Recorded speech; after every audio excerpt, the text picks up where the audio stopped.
estate transfer tax. It is called by the supporters Bring Chicago Home. Critics are calling it the mansion tax. NBC5's Lexi Suter joining us live from the newsroom now with more details on this ballot question. Lexi. Good evening, Marianne and Marian. A lot of talk about the possibility of a tax increase for some Chicagoans. That's if this referendum gets enough votes tonight. So what does ballot question 1 really mean? Well, essentially, it's a tax increase on properties sold for more than $1 million. The money raised would go towards supporting the city's homeless population. That's some 70,000 people. This referendum has been in the works for years and has been pushed by Mayor Brandon Johnson, a big supporter of the real estate transfer tax. Now, other supporters say the city needs a designated revenue stream to take care of the homeless. But critics say a tax increase on million-dollar properties will impact more than the rich. It won't just be corporate landlords paying a higher fee, but that fee could be passed down to renters, having an impact on ordinary Chicagoans and the city's economy. Take a listen. $1 million doesn't buy what it used to in the first instance, and a lot of the housing stock in Chicago is multifamily buildings. Regular people live in those multifamily buildings, and if the cost is higher for the turnover and the transacting in those buildings, what will happen is what always happens in those types of settings. The cost gets passed down. Chicago, we've got multiple generation of people who've been experiencing homelessness. We've got, almost 20,000 CPS students who don't have their own home. Government is here to solve these big problems. This is a path of a solution that we found in order to create $100 million in revenue.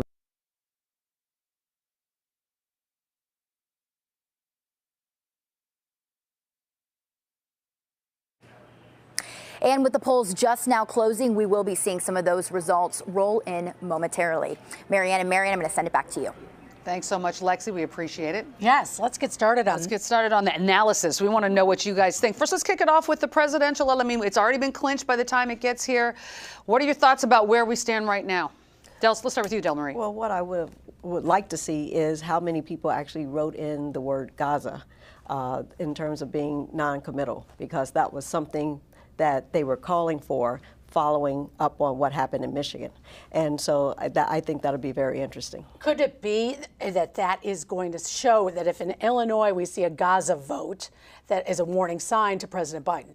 Well, that's the whole purpose of it, is to send a warning shot to him that, you look at Michigan, you look at Wisconsin, you saw what the margin of vote was for Hillary Clinton that she lost by.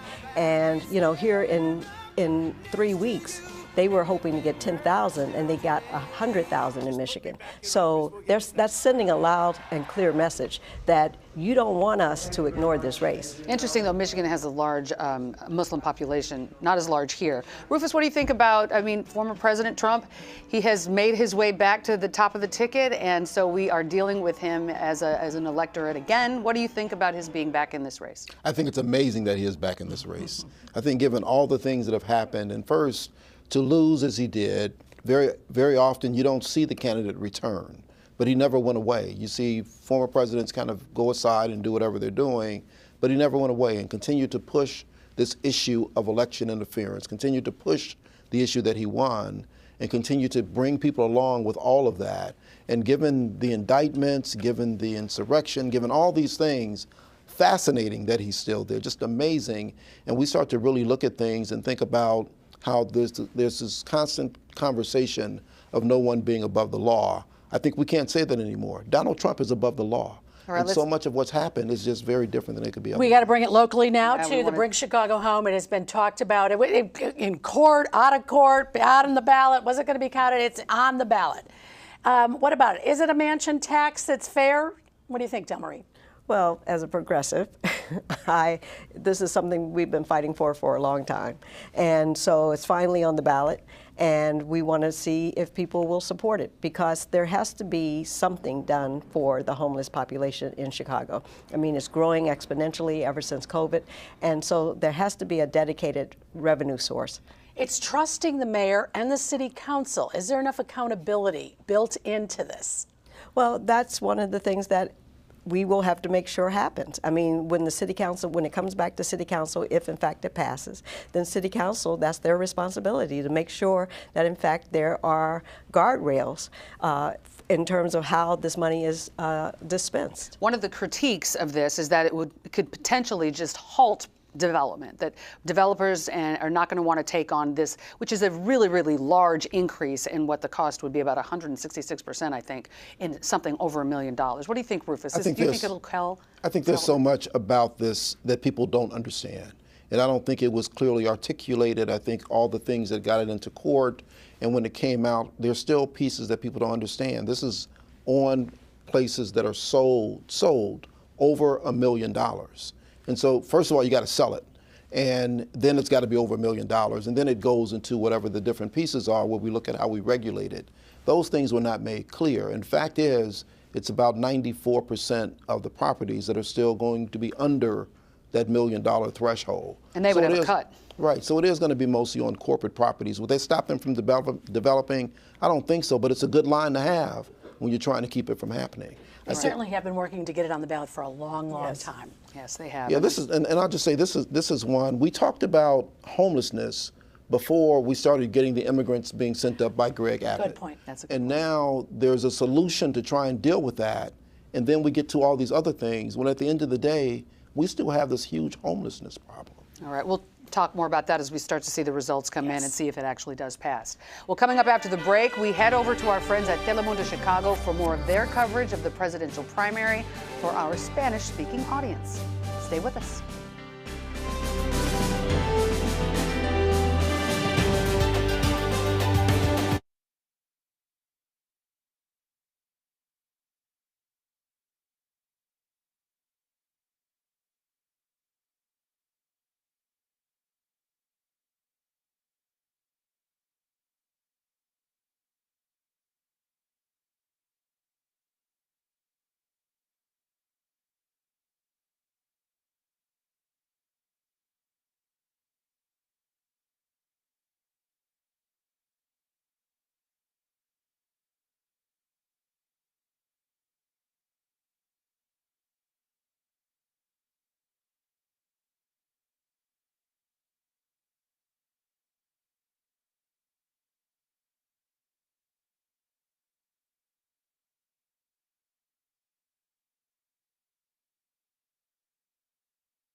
Hola a todos. Welcome back to our special primary election night coverage. I'm Alfonso Gutierrez, news anchor from Telemundo Chicago. You've been watching Marian Ahern and Miriam Brooks from NBC Chicago. We will return in a few minutes with more English coverage, but now let's start in Spanish. Comenzamos de una vez. Muchísimas gracias por acompañarnos. Les saluda Alfonso Gutiérrez en esta decisión 2024. Bienvenidos a este programa sumamente especial de las elecciones primarias en Illinois. Esta tarde tendremos cobertura en equipo y en español, por supuesto también en inglés. Primero tendremos a Mariana Reyes de dar cobertura al referendo muy polémico llamado en inglés o conocido en inglés como Bring Chicago Home. También vemos a Iris Berríos muy pendiente de la contienda a congresista del 4º distrito de Illinois, y Raúl Delgado le está dando cobertura a la contienda del fiscal estatal del condado Cook para precisamente analizar estas elecciones. Nos acompaña Laura Rodríguez Presa, ella es periodista de Diario Chicago Tribune. Laura, muy buenas tardes, gracias por acompañarnos. acompañarnos.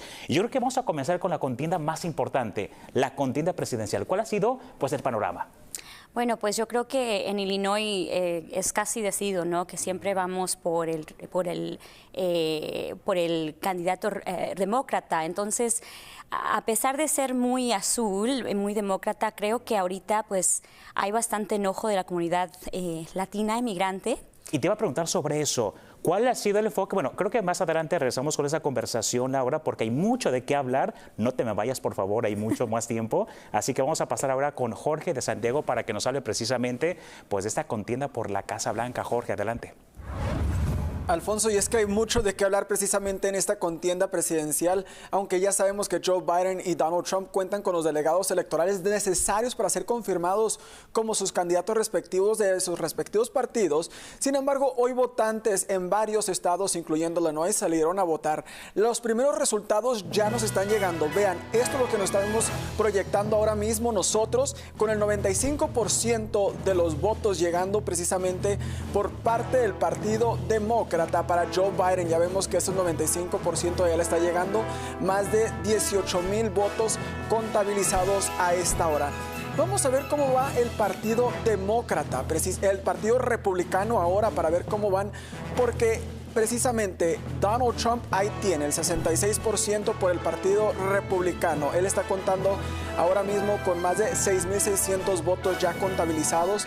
Ahí es importante resaltar que Donald Trump, a sus 77 años, cuenta ahora mismo con el 66%. Estos resultados nos están llegando por parte de la prensa asociada AP. Vean, estos son los siguientes resultados que también nos están llegando.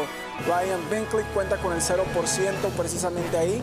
Vamos a ver qué otros resultados nos están llegando por ahí. Bueno, no tenemos más. Les cuento que el día de hoy las elecciones primarias han sido en 5 estados, incluyendo Illinois. El presidente Joe Biden se encuentra en el estado de Nevada, intentando ganar los últimos votos posibles. El expresidente Donald Trump se encuentra en la Florida, donde votará mientras se encuentra en medio de una crisis legal. En estas primarias, Illinois aporta el 64 delegados. Vamos a escuchar de ambos candidatos.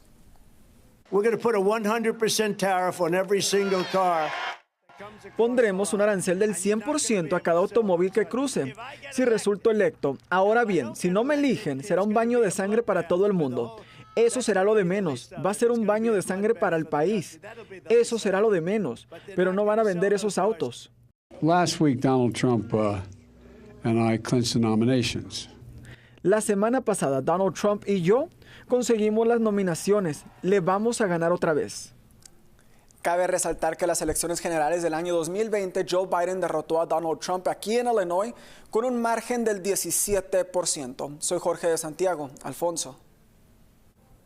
Jorge, muchísimas gracias. Y bueno, mientras sabemos que Donald Trump sigue adelante en esta contienda, pues hay todo tipo de procesos legales en su contra. Es por eso que esta tarde hablamos con Joseph Maluf, abogado constitucionalista, para tratar de entender la actual situación. Primero que nada, abogado, muchas gracias por acompañarnos. Y cuéntenos, explíquenos cuál pues sería uno de los problemas legales más complicados que está enfrentando Trump. Yo creo, y gracias por tenerme, Alfonso, yo creo que lo más importante en este momento es el caso en Nueva York. No solamente porque es un caso que está preparado para proceder antes de las elecciones, pero es un caso que puede resultar en una condena. Es obvio que se trató de ocultar el pago a Stormy Daniels y a Karen McDougal. Es obvio que ya sabemos lo que pasó porque Michael Cohen, su abogado que ayudó en la transacción, reveló lo que pasó. Y yo creo que el votante va a querer saber esta información, así que no solamente le puede perjudicar a él porque lo podrían sentenciar a cárcel en el medio de las elecciones, y también mucha gente pensaría si tiene sentido elegir a alguien que está confrontando no solamente los cargos de Nueva York, pero probablemente otros casos que podrían proceder, ya sea antes o después de las elecciones. Y abogado, rápidamente, sabemos que Trump, digamos que es un maestro de posponer la rendición de cuentas ante la ley. Asumimos que lo va a hacer en este caso, ¿y qué significa cuando retrasa y retrasa malos procesos? Bueno, dicen que la justicia retrasada es justicia negada. Y eso es porque mucha gente no encuentra solución hasta que llega a corte. Esta estrategia ya es conocida por las cortes y yo creo que en ciertos casos hemos visto que las cortes están actuando rápidamente para evitar lo que el expresidente quiere lograr, que es distanciarse de la fecha del juicio, ganar las elecciones y buscar cómo parar todos estos procesos. Y solo el tiempo lo dirá. Sabemos que también hoy se entregó Peter Navarro, pues antiguo gurú del comercio de Trump, y veremos qué pasa también con esa situación. Pero muchísimas gracias, abogado. Hay muchas cosas de qué hablar, pero nos vemos hasta la próxima. Buenas tardes. Buenas tardes, gracias por tenerme. Gracias a ustedes. Seguimos con esta cobertura especial porque hoy, entre las contiendas también bastante polémicas, está el referendo de una ordenanza que, de aprobarse, podría impactar el impuesto a las ventas de inmuebles. Se le conoce en inglés como Bring Chicago Home, y hasta el momento los resultados pues están mostrando más que nada el 68% de los votos, después de que se haya reportado el 100% de la contabilización de estos sufragios. Para entender de qué trata exactamente, porque muchos están un poco confundidos con la situación, vamos en vivo con Mariana Reyes para que nos cuente exactamente de qué se trata. Mariana. Alfonso, y a todos los que nos ven hasta ahora, pues se trata de una ordenanza que aprobó el Concilio Municipal, pero que requiere el visto bueno, la aprobación de los votantes en las urnas, y esto ha llevado a una controversia que llevó hasta los tribunales para que fueran ellos que determinaran la validación y la realización de este referendo.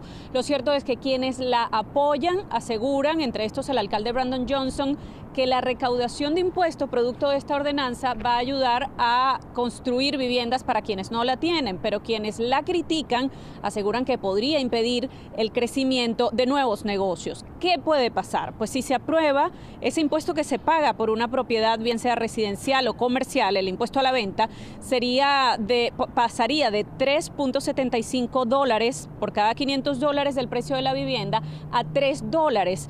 Pero si la vivienda cuesta más de $1 millón, el impuesto a pagar en caso de que se venda esa propiedad podría ser 4 veces más alto que el actual. El alcalde Brandon Johnson, quien ha sido el principal impulsor de esta ordenanza, ha dicho que ese dinero se va a invertir para construir viviendas para más de 68,000 personas en la ciudad de Chicago que no tienen casa por el momento. Pero hay agrupaciones como el Illinois Policy que aseguran que esto va a impactar pequeños negocios como gasolineras, como tiendas pequeñas, como aquellos locales comerciales que también pues sirven a la comunidad y generan puestos de trabajo, y ellos consideran que indirectamente esto también se podría afectar.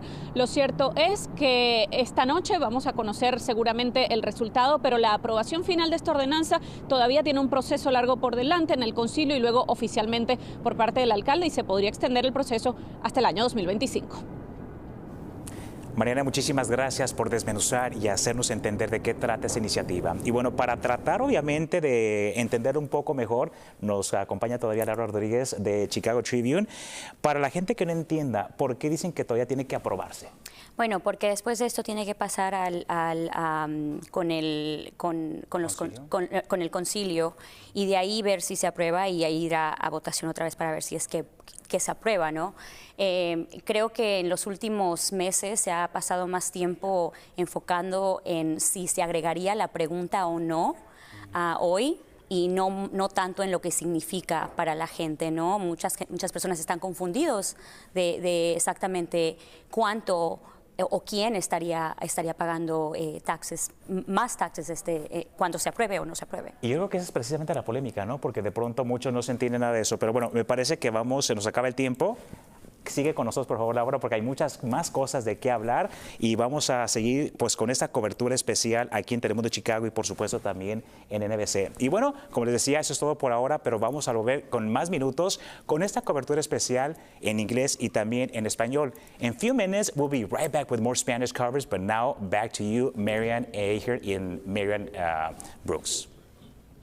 Thanks so much, Alfonso. We appreciate it. We want to note that NBC News has called for both President Biden and former President Donald Trump, their respective races. So Illinois has gone the way it was expected. It was already clinched for them, and Illinois is following suit. All right, so there are also several other key races that we're monitoring both in Congress and in Springfield. Kate Chappell, she has more on the ones to watch tonight. Mariana and Marion, we have 3 races we're following at this hour. Let's start in Congress and the 4th district, where incumbent Jesus Chuy Garcia is facing a challenger in the primary for the first time since 2019. Chicago Alderman Ray Lopez challenging his seat. Now, Chewy's running for a fourth term in office in the 4th District, which serves the southwest part of Chicago, also spans some south and southwest suburbs. He's a known progressive. He ran for mayor twice, including forcing Rahm Emanuel to a runoff back in 2015. He came in 4th place in the first round of last year's mayoral race. Now, both are running as Democrats, but are far apart on several key issues. Lopez often takes a more conservative tone on issues. He serves Chicago's 15th ward. Now, the two disagree on a lot, including how to handle the city's migrant crisis, the Israel-Hamas war, even a ban on TikTok. Here's a quick look at where things stand in that race. Not much traction there yet, but of course, we're going to keep watching that race. Now we want to take you downstate to the 12th District, where incumbent Representative Mike Bost has held the seat since 2015. He's a 5-term Republican. However, this one's interesting because he's facing a primary challenge from a name you will certainly recognize, Darren Bailey. He won the Republican primary for governor in 2022, of course, lost to J.B. Pritzker. Bailey prides himself on being a third-generation family farmer. He's a former state senator. And it's interesting because despite an endorsement from Donald Trump in the gubernatorial election, Trump is actually supporting the incumbent here, Representative Bost. This race could be seen as a measure of Trump's clout. It's getting some national attention, certainly. Bost is the favorite here, a lot more campaign cash. Let's take a look at where things stand. And as predicted, Bost is in the lead. Of course, things could change. It's still early, but here's where things stand right now. Finally, we want to get to Springfield, where incumbent Mary Flowers is fighting to keep her seat in the 31st District, which stretches from Chicago's Auburn Gresham neighborhood to Hickory Hills. She is the longest-serving African-American legislator in the General Assembly. She's been in office since 1985. However, it could come down to the supporter of her opponent in this race, Chris Welch. He is supporting Democrat Michael Crawford. Crawford is a campus dean at the Chicago School. Previously, he worked for the City Colleges of Chicago. Welch removed Flowers from her leadership post over allegations of some abusive behavior and some controversial comments she made about Welch staffers. Let's take a quick look at where things stand in this race. And you see Crawford has a significant lead at this hour. But we will continue tracking these races throughout the night. Look for full results coming up tonight at 10. For now, I'll send it back to you. All right, thanks so much, Kate. Just 11% in on that last one in the 31st, but what an interesting race. Yes, and the money spent. Oh, yeah, absolutely. Oh, my goodness. What do you make of that? Chris Welch, why Mary Flowers targeted this time, Del?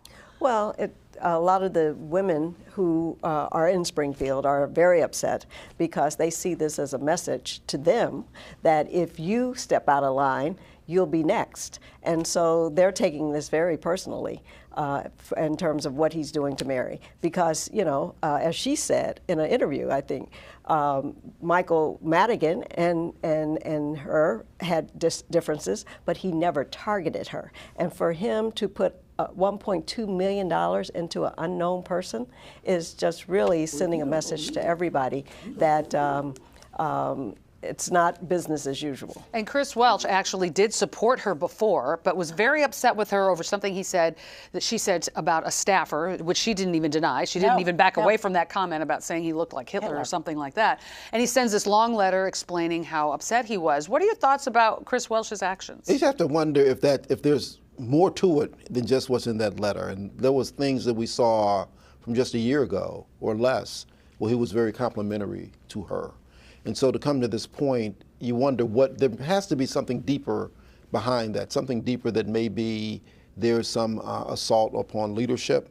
She's been there longer than anyone else. And so when you start to see these changes and you've been used to some other person being there in some other way that it's been, somebody's establishing some level of leadership.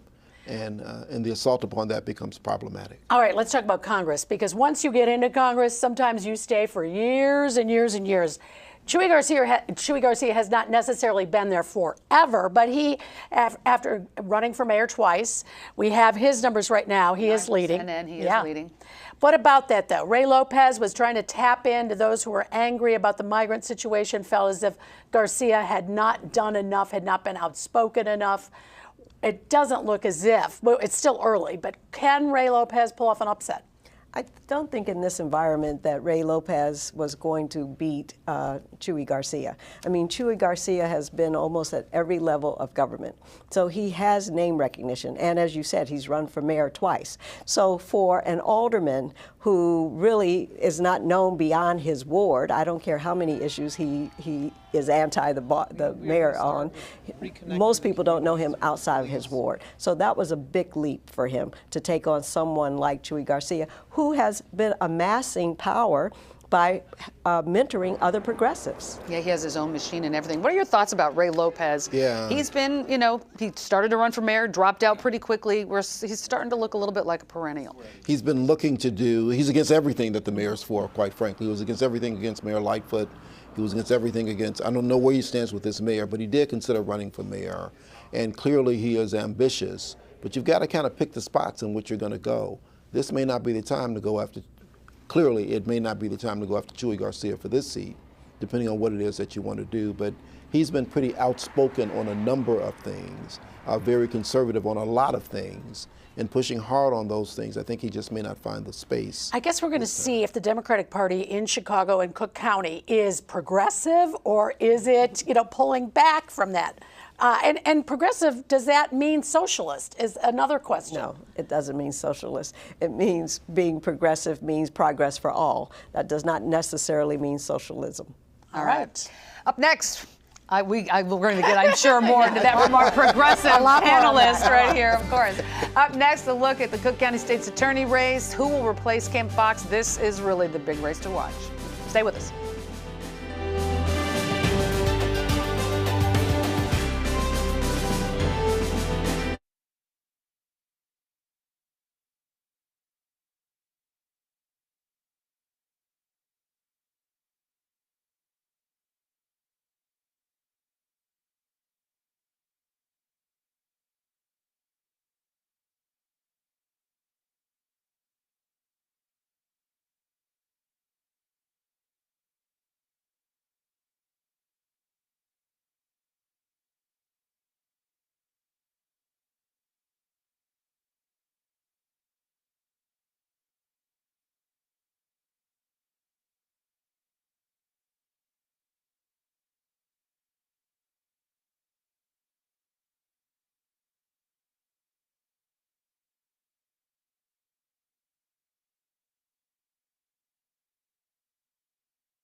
Welcome back, and thank you for joining us on our streaming channels and at NBCChicago.com. It is primary night here in Illinois. Right, and the Cook County State's Attorney's race is up for grabs. Clayton Harris versus Eileen Burke. This is to replace Kim Foxx. The results right now, 55% for Burke, 45% for Harris, and this is with 36% reporting. That is the city and the county with those numbers. We, of course, have team coverage on the state's attorney's race. Let's start with Christian Farr. He is with Eileen Burke. Regina Waldrop, though, she is with Clayton Harris. We will start, though, however, with Christian. Yeah, right now it is very quiet here at Eileen Burke's campaign headquarters here at RPM. restaurant, and the room's going to fill up later on now that these polls are closed. Of course, born and raised on the Northwest Side, worked as a Cook County Assistant State's Attorney for a decade, then as a criminal defense attorney, and then as a judge both in the Circuit Court and in the Appellate Court. Burke's campaign feeling very good about this race. She was out today greeting voters. Her campaign says she received a warm welcome as she was greeting voters. One of her chief supporters here is Illinois' Comptroller, Susana Mendoza. She is here tonight. We're going to hear from her later. And right now, let's hear from Burke herself. I think we can have a fair, effective, professional prosecutor's office, and that's the change that people want. Competent government. Burke's campaign says they want to take a close look at those mail-in votes as well, but as you said, Marianne, she's ahead in this race. Burke seems to have the support of FOP's president. He actually vocalized his support earlier. Burke has raised more than $3 million from various sources. In comparison, her opponent, Clayton Harris, a little more than $1.1 million in funds that he's been able to raise. And of course, as we know, the person who most likely wins this race becomes the next state's attorney because Kim Foxx has elected not to run again. Reporting live here at RPM, Christian Farr, NBC 5 News. Thank you, Christian. We're going to check in now with Regina Waldrop. She's at Clayton Harris's campaign headquarters at 22 North Canal Street. Regina, looking a little bit busier there. Yeah, the room is slowly filling up fast with supporters of Clayton Harris III. Earlier today, I talked to him out in Hyde Park. He says he's feeling good, very confident going into this evening. Now, he says if elected, residents of Cook County are going to get a new administration, adding that there are some policies that outgoing Cook County State's Attorney Kim Foxx put in place that should be continued, especially when it comes to restorative justice. Now, here are what two voters are saying about what's important to them in this race. Fairness, because being tough on crime is not really working. Because if tough on crime was working, why are so many back on the street? Well, I guess crime is the issue that's top of mind for me because it affects so many different things. Safety and justice, that's been the focus of Harris's campaign. He says this is an urgent time when it comes to public safety. He says he wants to beef up the office's special prosecutions unit, improve communication with police, and make sure that people caught using guns are detained and aggressively prosecuted. He also says he'll work to strengthen partnerships with Chicago Public Schools and other Cook County schools to make sure that high-risk youth are steered away from dangerous behavior. Keep in mind that this office is the second largest prosecutor's office in the country. There are 700 attorneys in this state's attorney's office. That's the latest from the headquarters of Clayton Harris III. Now back to you. Regina, thank you so much. We want to get to our guests and talk a little bit about this one. This one feels like a referendum on Kim Foxx. Clayton Harris was in support of all of her policies and also backed by Tony Preckwinkle and the Democratic Party, also with Kim Foxx as well. And then you have Eileen Burke, and on the other side of it, actually kind of going against the Kim Foxx past and history. What are your thoughts about it, Rufus? I think it's troubling when she talks about there being competency in the office, because I think there's competency in the office. And I think Kim Foxx has been elected twice. We think about when she came in and what was going on in our city then. It was on the heels of Laquan McDonald. And there was a huge cry to remove Anita Alvarez. And that's when Kim Foxx came in. And there were people like Kim Foxx being elected into those seats around the country. That seems to have been an assault on that all along. It's interesting when you talk about crime in the state's attorney's office, when you really should be talking about justice, because that's kind of where it gets leveled out. And when you think about crime, that's more of what happens in the courts, and that's more of what happens with the police and otherwise. But it's not so much where the prosecutors are.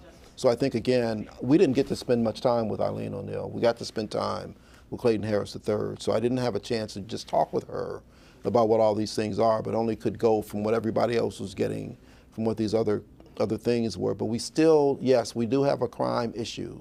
We do have a public safety issue, but I don't think that those things rest at the feet of Kim Foxx's office, because there was a lot that was done that was productive and positive and should be continued there. much was said about the $1,000 versus $300 Retail threshold. theft. Yes. And as Clayton Harris explained it to us, it didn't mean that you wouldn't go down to that point. It just meant it wasn't necessarily to begin at that point, to start to do things in a different way. So I think, you know, her thesis is one that you look at where the money came from that supported her, and you can see a lot of the money coming from other places that would be big corporations, white men, a lot of support that came from those places, which is where she was able to raise a lot of money and put out a narrative that he wasn't able to match. What do you make of that, Dell, that across the country, as Rufus mentioned, there has been a check on those state's attorneys who did try for those reforms, and now people are saying, and that often happens, you know, we love you and then we hate you. And it might happen tonight, we'll see here in Chicago, but what about, does the pendulum swing kind of both ways and comes back to the middle? Well, it's like Rufus said, right after George Floyd, there was this wave across the country of finally people realizing that Black people are being treated unfairly in the criminal justice system. And so maybe we do need to over-calibrate and to compensate for what's been going on. But then, since COVID, crime has escalated, and now it's gone beyond the walls of the Black community. And so since it's gone beyond the walls of the Black community, it was like, well, wait a minute.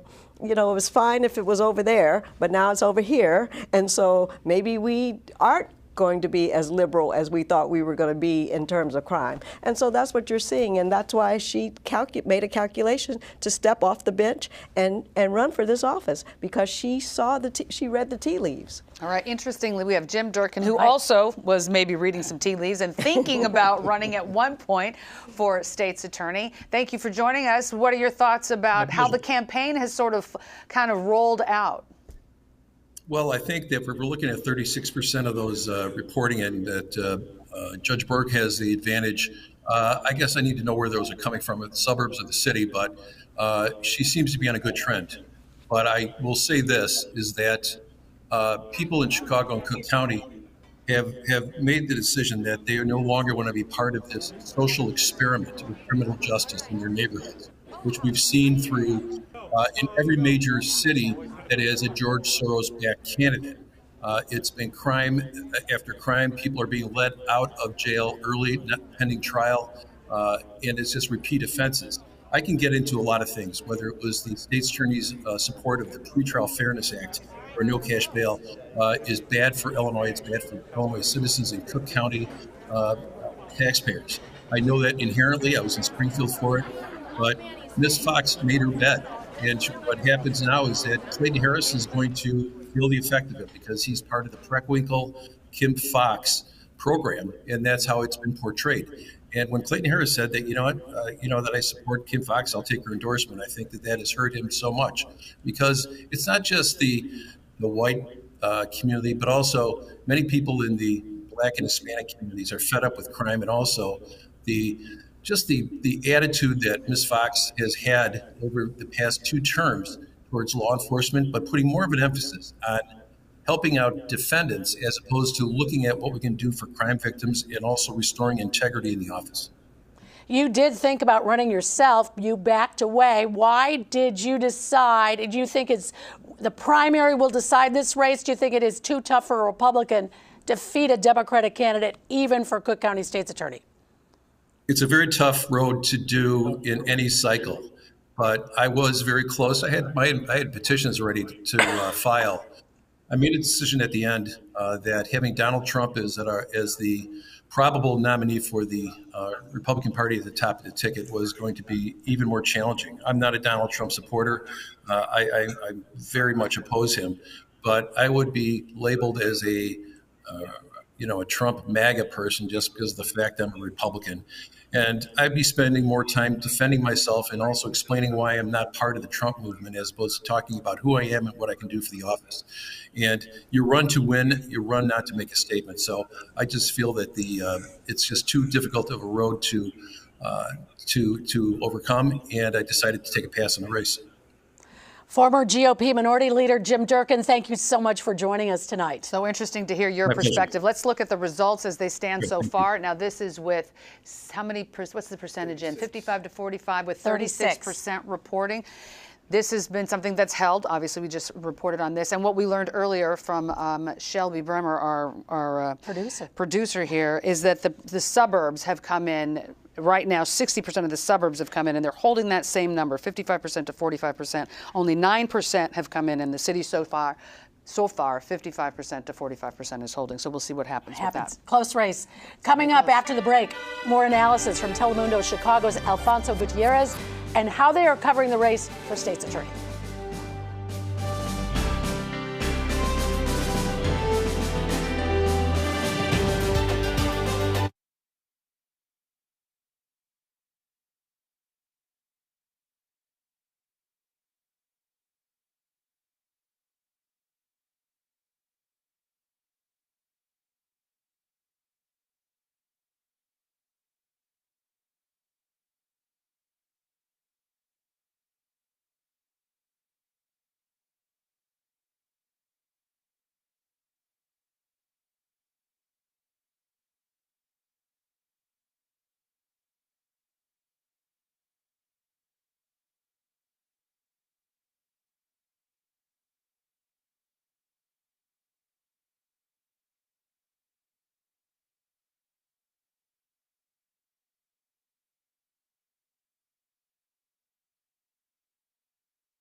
Hola, ¿qué tal? Welcome back to our special primary election night coverage. I'm Alfonso Gutierrez, news anchor from Telemundo Chicago. We will return to English in a few minutes, pero antes vamos a continuar con esta cobertura ahora en español de las elecciones primarias en Illinois, analizando pues más que nada la contienda por la Fiscalía Estatal del Condado Cook.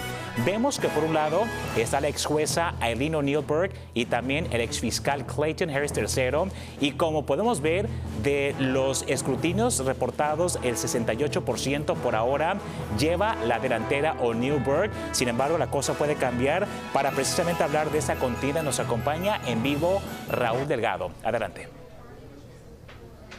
Alfonso, así es. Yo me encuentro aquí en la sede de campaña de Michael Harris III y de Clayton Harris III, perdón. Y ambos candidatos estaban ya sabían que iba a ser una carrera muy reñida para obtener el asiento que deja vacío Kim Foxx. Obviamente ellos estaban hablando desde muy temprano, salieron a las urnas y hablar con otros votantes para intentar lograr conseguir el voto de ellos. Pero ellos sabían que cada voto será importante para salir con la victoria el día de hoy. Es que hay que recordar que hace casi un año fue cuando Kim Foxx anunció que no estaría buscando su tercer mandato. Por eso es que Eileen O'Neill Burke y Clayton Harris III pues han estado en diferentes zonas hablando con los votantes, intentando conseguir su voto. Burke es ex jueza de la Corte de Apelaciones, mientras que Harris III es ex procurador del Condado Cook.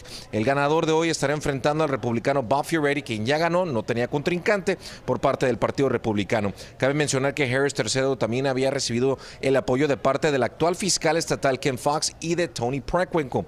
También comentó haberse sentido muy confiado de poder salir con la victoria esta noche, agregando que de ganar, residentes del condado Cook tendrían una administración nueva, aunque sí seguirían algunas políticas de cómo impartir justicia que tiene actualmente la fiscal Ken Fox. Pero como les comentaba, ambos candidatos sabían que iba a ser una carrera bastante reñida, así que estarán hasta los últimos instantes intentando pues ver estos resultados. Harris aún no llega, pero se espera que lo haga en cualquier instante. Compañeros, yo regreso contigo a los estudios, Alfonso. Pues estaremos al pendiente, así que muchísimas gracias a Raúl en vivo desde el centro. Y bueno, para entender esta contienda nos acompaña nuevamente Laura Rodríguez del diario Chicago Tribune. Cuéntanos cuál es tu perspectiva en esta contienda, Laura. Pues mira, creo que Kim Fox pues ya tiene 8 años ahí y ha sido muy criticada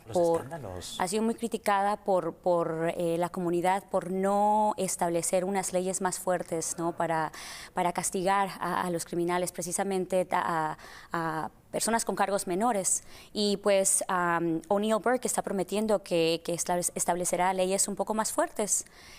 Sin embargo, Harris pues se mantendría al nivel de Kim Fox y pues Harris tiene el apoyo de los progresistas, de la comunidad que ha apoyado a Fox anteriormente, pero Burke tiene bastante apoyo de empresas, de grandes, bastante dinero.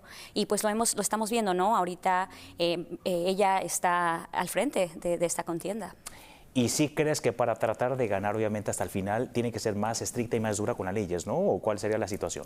Pues yo creo que ahorita lo estamos viendo en varios de las contiendas en Illinois, que la gente estamos viendo a demócratas, porque ellos dos son demócratas, pero algunos más progresistas que otros. Y creo que en los últimos años la gente ha estado un poquito desilusionada con quienes han estado a cargo, ¿no? Vemos con Kim Fox, lo vemos también con tal vez un poquito con Jesús Chuy García, y se están viendo con estos mismos partidos, pero diferentes ideologías. Y pues a lo mejor hay un poquito ahí que tal vez la comunidad está decidiendo, pues vamos a escoger a alguien completamente diferente para ver cómo es que cambian las cosas, ¿no? Si hablamos de la comunidad migrante, pues en la Villita, ¿cuántos robos sufrieron los vendedores ambulantes? Y lo están denunciando a cada rato. Y muchos de ellos culpaban a Kim Fox por eso. Y a veces es eso que lleva a muchos a votar por uno o por el otro, ¿no? Sin saber qué otras ideologías o qué otras prácticas llevan. Perfecto, el tiempo es oro en televisión, ya sabes. Muchísimas gracias, Laura. Volvemos más adelante contigo. Y vamos a revisar pues otros resultados, ¿no? De otras de las contiendas que hemos estado siguiendo. Por ejemplo, para el cargo congresional del 7º distrito del estado, vemos que por ahora Dana Davis lleva el 53% del apoyo, pero por ahora solamente el 56% de los votos ha sido contabilizados. Vamos a revisar ahora la contienda para juez de la Corte Suprema de Illinois y pues vemos que Craig Marshall lleva por ahora el 2%, pero solamente del 56% de los sufragios que han sido contabilizados. Nosotros vamos a continuar más adelante con esta cobertura en Telemundo Chicago y NBC Chicago, pues con más de estas elecciones primarias en el estado de Illinois, por supuesto también con Laura Rodríguez, and we'll be right back with more of this coverage in Spanish, but now let's go back to our friends at NBC5. All right, thank you so much, Alfonso. Now, you know, as Lexi said at the top of the hour, the so-called mansion tax is really a huge issue on the ballot, and the results are just starting to come in. Right now, we know about 45% of the vote has been reported. 56% say no. 44% say yes. Let's get right to actually a guest via StreamYard for us, Jaime Dominguez, Northwestern professor. Let me just get, first of all, if you have a quick reaction to the mansion tax so far. Voting no, we're hearing 56%, 45% rather in, 56 to 44 no over yes. How do you feel about that result coming in so far? I'm not surprised. I expect the vote to be actually very, very close. You know, there's people, given the economic state of our country and particularly cities, you know, the idea of taxing people more doesn't bode well. But at the same time, you know, Mayor Johnson did run on a progressive platform, and part of it was trying to raise money for cities' efforts to address issues such as homelessness. So you basically have, you know, the progressive wing of Chicago voters who want to see the city actually do something about, for example, homeless people. And the way that you're actually going to do that is by raising taxes. And so flip side of that is that you also have that tax can actually hurt even working class people, young people who perhaps aren't homeowners, are in a position to be homeowners, but are renting. And so if they're renting from a building that may have 3 or 4 units and it costs more than $1 million, the cost is going to be passed on to them. So it's kind of a double-edged sword. So we'll see how this plays out. Professor Dominguez, also let's chat about the 4th District, Ray Lopez versus Chuy Garcia. This district carved out to be a Latino district, and already Garcia hoping to score some points. Lopez, that is. And it doesn't look as if that's going to happen. Why do you think? Is Chuy Garcia still in touch with his district? Yes, absolutely. At the end of the day, it comes down to money, money, money. And so if you don't have any money, it's kind of hard to be competitive. So there's that. Secondly, I think also he's a well-established politician, name recognition. He has a record of bringing resources to his community. He has a record of being an advocate for the city and the Congress. He has a record of being a strong advocate for immigrants. Chicago being a welcoming city of immigrants, a champion of immigrants.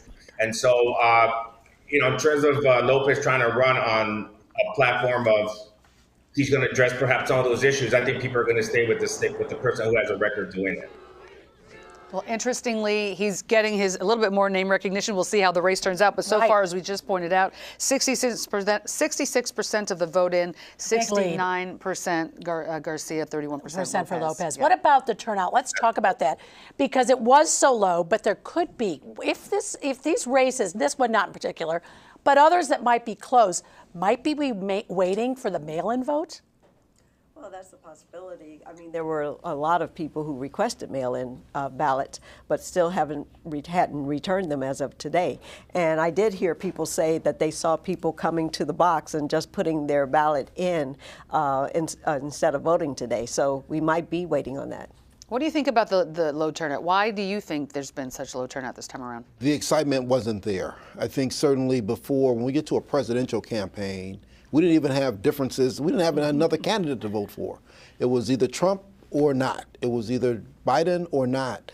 And there just wasn't that level of excitement at the top of the ticket for the primary. Primaries are always much lower than the general election, but it just wasn't there. And I think there may be some things in the aftermath, depending on how this transfer tax comes out to bring Chicago home, depending on who wins the state's attorney's race. There will be discussion about whether or not people should have really come out in a much more greater number. I will tell you, I was in a place today and I asked if they were going to go vote. They didn't realize it was election day. Wow. They didn't realize they went to vote because they sent me the note, which I asked for, but they didn't realize it was election day. So we generally didn't do as good of a job as we could have collectively in making sure that people knew what was at stake and knew that they should get out and vote. And I had that happen to a couple of people I talked to, didn't realize today was election day. Wow. Oh, my goodness. Professor Dominguez, Northwestern professor who teaches Chicago politics at Northwestern, thank you so much for joining us as well tonight. Yeah, we do appreciate his time. All right, let's talk about the Caston race, the 6th district. Let's take a look. There's some results coming in from that race. We'll take a quick look right now. It looks like he's projected as the winner with 73% of the vote, 46% reporting, but obviously nowhere near getting close to Sean Caston. Not a really big surprise on this one, actually. No, he had a tougher primary 2 years ago and actually didn't even realize that he had, I should have been focusing on other races and didn't know he had 2 opponents, not just one. That's okay. I think you're going to be in good stead. Speaking my truth here. Yeah, let's talk a little bit about Chicago being center stage for the Democrats. The DNC is coming here. How do you see that all playing out? Are we going to be sitting pretty here as the city of Chicago when the DNC comes to town? Well, we've certainly got some issues that are going to be front and center because the DNC is coming to town, and the war in Israel, between Israel and Hamas, certainly is going to be an issue, and the demonstrators are going to use this as a platform to make their case. So, I mean, I see the Democratic Convention as an opportunity for a lot of people to come here and voice their dissatisfaction with the Democratic Party. It doesn't mean that they're not going to vote for Biden, but this is an opportunity to make their voices heard. Rufus Williams and Delmarie Cobb, thank you so much for joining us tonight. We will be back after a quick break with more reaction and results. And we want to thank Rufus and Delmarie for once again joining us. They have been fantastic.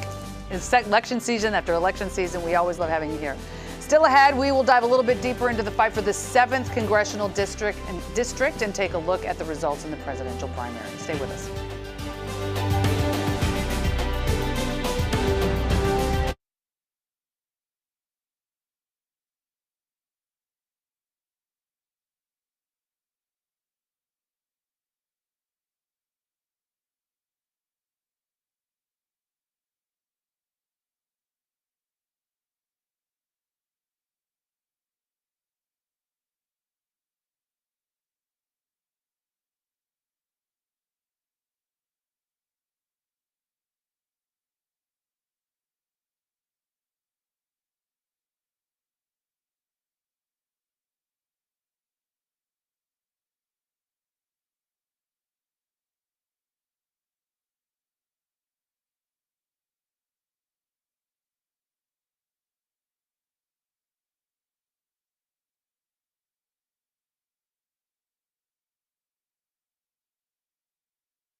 Everyone's mic check, 1, 2, 3, 4.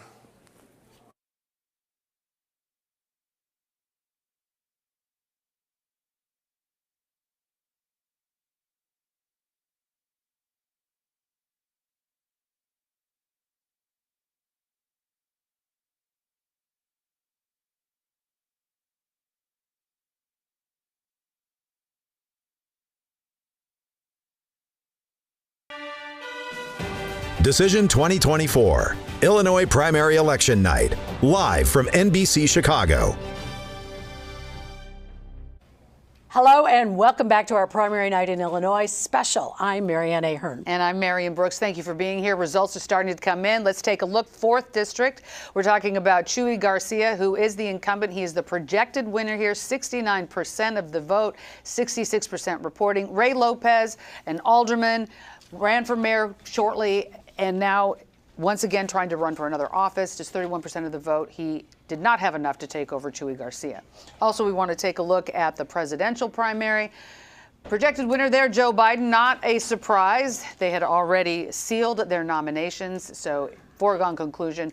Illinois follows suit. Let's take a look at the Republican race. We know that Donald Trump, also the projected winner. Nikki Haley with 18%. Even though she's already dropped from the race. I'm not really kind of surprised by that. But again, he was already the presumptive nominee. Now we want to bring in 2 more guests for you. Joining us now is Cam Buckner. As well as he is the Illinois House Representative of the 26th District and the radio host, attorney Kimberly Agawa. Hello. Thanks to see you. It's been a long time. Let's kick it off with the presidential race. Just your thoughts about where things stand. I mean, Illinois was a foregone conclusion. We had no real... We knew where we were going to be, especially heading into it. Both of the races had pretty much been decided. Just give us your thoughts on where we are today as it relates to the presidential race. The biggest controversy was Trump going to be on the ticket? And we knew that was going to happen after the decision was made. But I don't see any big surprises here. I think, and I'm sure we'll get to that as far as the voter turnout a little bit later, I don't see any surprises here at all. It's kind of hard being an Illinoisan at this point with a race already decided on both sides. So that's right. I mean, in January, we knew who the 2 nominees were going to be, right? And that drove, I think, a very low turnout here. But one thing I think it's worth noting, the 35,000 Illinois Republicans who voted for Trump, who voted against Trump, even though Nikki Haley is no longer in the race, that's an interesting number to me. You have to wonder as well, might some of them have picked a Democratic ballot this time around? Yeah. Is the support really as strong for Biden across the state? Are you seeing and hearing that? But I talk to folks across the state every single day, and I know that there are some concerns, obviously, with the current president, but it seems that people are starting to coalesce. They're starting to realize that the nominee is the nominee, and we'll figure out, what happens post-convention. But I think the support is there and it's strong. I think that there are a lot of concerns in the African American community. And then you have other, we just talked about how there was a group of Palestinian leaders who were invited to a meeting with the president, or at least his staff, and they all decided not only are we not coming, there's no discussion to be had, but then also anyone who goes is a sellout. No one wants to be called a sellout. So that's another pocket that's having issues with the Israel-Hamas issue. But in the African American community right now, as well as other communities across the city of Chicago in particular, this thing with the border, the issue with the border is the elephant in the room that no one is really paying a whole lot of attention to. In Illinois, we don't have the slot where you can vote unsupported, or like they do in Michigan, no support, non-support, or whatever that is. So I think that there are a lot of different reasons why people did not come out, and they did not come out. They did not. That is true. They did not. All right. Well, let's talk a little bit about the 4th Congressional District. Any surprises in your mind about who takes that one? Chuy Garcia handily winning his race, continuing to hold that seat. He's got the organization. I think finally people see that he is committed to that seat, even though he ran for mayor, he ran for several other ones, but I think you can see the commitment to that seat. Alderman Lopez has run for many, many different seats now, and I'm not surprised by that. I think money is winning tonight in most cases. And also organization, boots on the ground, people who are coming out, they have their message is tight, which is always going to win, especially when the voter turnout is that low. Yeah, with low turnout, that Kim, you had considered once running for mayor and backed down, and that's the tough part of this. Ray Lopez is starting to look like a perennial candidate, and yet there's nothing wrong with aspiring for another office and to move up. How do you carefully decide perhaps your next move? Well, I think the smart thing to do is to see where you're needed, where you can be the most useful, given what's going on in your community and in the space that you occupy. I know Alderman Lopez has bounced between a few different races, and he's found himself now as a bit of an outsider in this city council. And so I think he's trying to find what worked for him. But I think it's very clear, Congressman Garcia is an institution. He served in every single level of government, the city council, the county board, the state legislature, and now the U.S. Congress. He's a hard guy to beat. This week, Donald Trump even went after Governor Pritzker. It was the first time he mentioned Governor Pritzker's name. Wasn't very nice what he had to say, but sometimes in politics to have your name mentioned is a good thing. Especially by a former president. Yeah, what did you make of that? It was in the same breath that we often hear of Gavin Newsom coming out of his, this time it was also Pritzker. Yeah, it seems that folks like President Trump are now paying attention to the things that are going on here in Illinois. Obviously, there's been a lot of people banting about whether or not Governor Pritzker is interested in the presidential seat. And so we'll see how things shake out. But I think that it's never a bad thing to have your name mentioned in that way. Even if it's a negative. That's right. Yeah. Well, he's running commercials right now. Governor Pritzker is running, why? Yeah. I mean, I know it's around an issue-driven type thing, but I think that the persona, he wants that persona to definitely be as high and to have those discussions, especially saying, I'm working for you, but I thought he was running. I'm like, I know he's not running, so. Well, he's running. Yeah, he's running for something. All right. Joining us now is Ron Safer. He is a former federal prosecutor. We want to talk to the former federal prosecutor about what Trump is facing, former President Trump is facing from a legal perspective. You have tried many cases, including cases where there have been former members of the political stratosphere that have gone down. Tell us a little bit about how you think this plays out going forward. It doesn't seem to have hurt him as a candidate. Which is remarkable that a 4 times indicted person would not really be affected at all by the indictments. So really the question becomes, which, if any, of these cases is going to happen before the election? Because if he was elected, then all of these go away. The 2 federal cases, he will appoint an attorney general who dismisses. The two state cases, one in Georgia, one in New York, would go away because you cannot be tried while you are president for a criminal trial. And so the question is, which one of these, if any of them, can go to trial before the election? And also, Ron, can you discuss the sweeping immunity question that the U.S. Supreme Court will be hearing soon? So the Supreme Court is hearing whether or not a president is immune for anything that he does, that is, everything that he does while he is president. Indeed, during the oral argument before the D.C. Circuit Court, the court immediately below the Supreme Court, his lawyers were asked, well, if the president ordered the special forces to assassinate his political opponent, would he be immune? And the answer that was given by his lawyer is yes, if he weren't impeached for that first. So that's the sweeping question before the Supreme Court. And that affects 3 of the cases, because the 2 federal cases and arguably the 2 federal cases and the Georgia case address questions of conduct while he was president. Do you have any thoughts on whether any of those cases, if you had to pick one, which one do you think has the potential to actually make it before the election? I think there are 2. I think the New York case, the hush money to Stormy Daniels case, that's going to go to trial before the election. And that's going to go to trial probably next month. And it is probably the least consequential of the cases because he admits that he pays hush money. The question is, was that hush money mischaracterized as non-campaign finance money?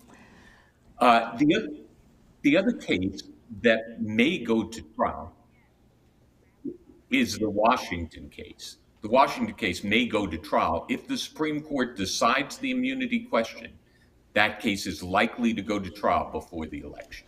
Okay, Ron Safer, thank you so much. We want to go right to Danny Davis, who is about to speak. He's just been declared the winner. He will retain his 7th district seat. Let's listen in. Yeah, somebody just ran off these senior citizens. Isn't it too old to vote? They're too old to think. As a matter of fact, they've lifted up this country on their shoulders. But folks want to write them off. Isn't that a shame? We got both of them. Well, I think we're at the point where we can pretty much determine that this election is over.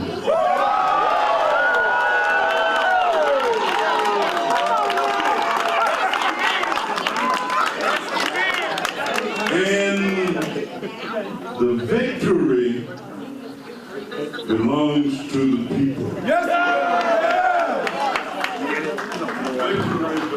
Yes,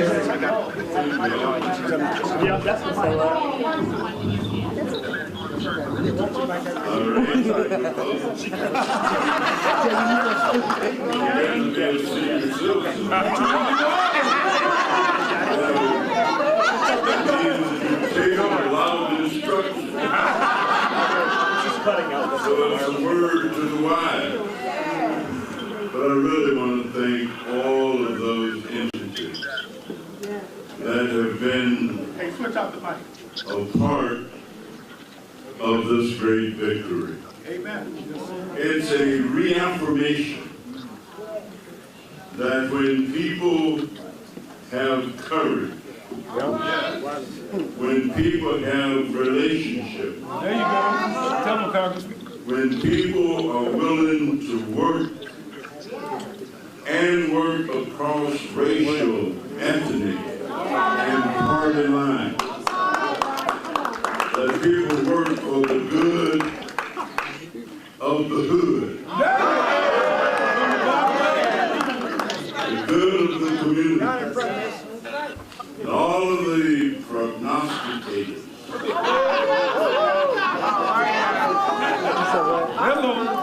All of those who thought that the people of my community would not recognize the work that we've done practically all of our adult life.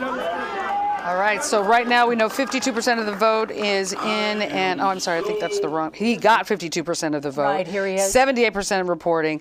Conyers Irvin with 21%, 19% for Keena Collins, 5% for Nikal Bhatia.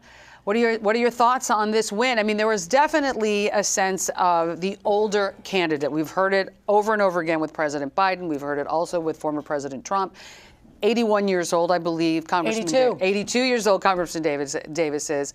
Why do you think that wasn't as much of an issue this time around for him? Well, Congress, this is going to sound horrible. Congress is an old place. The people, I mean, if you were to take the average age, I think it's around in the 70s now. So I don't think that really is the issue. Anyone who talks, but the electorate and people have talked about it being an issue, but clearly it was not it's here. Not. He has a lot of loyal followers in his race, but then something else also happened. Keena Collins ran against him the last time, came within, I believe, 5,000 votes, and they said that's not going to happen again, and there were multiple people challenging him. Not everybody who runs is actually running to win. Some are there. You know how Chicago politics is. So you have multiple people running. If you look at some of the breakdown, you have 21%, 19%. That's Keena Collins. You know, that's her split. Yeah. People who supported her before, like CTU, did not support her this time. They supported someone else. Now, it says something about whether or not he will do this again. He loves a fight, obviously. And every time I talk to the congressman, he says, I'm going to be in this office forever. So I don't know what happens when people keep coming and challenging in that way, if that's really the reality. But for right now, Danny Davis is in that seat. Cam, what do you think about it? I think that's right. I think Congressman Davis did a great job of leaning into his age and calling it experience, which it is, right? And I think people were able to take that as a positive. What also is true is in 2022, when Keena Collins ran against Congressman Davis, that was the nightmare scenario for an incumbent. It's a one-on-one race. It's how Joe Crowley lost to AOC 4 cycles ago in New York.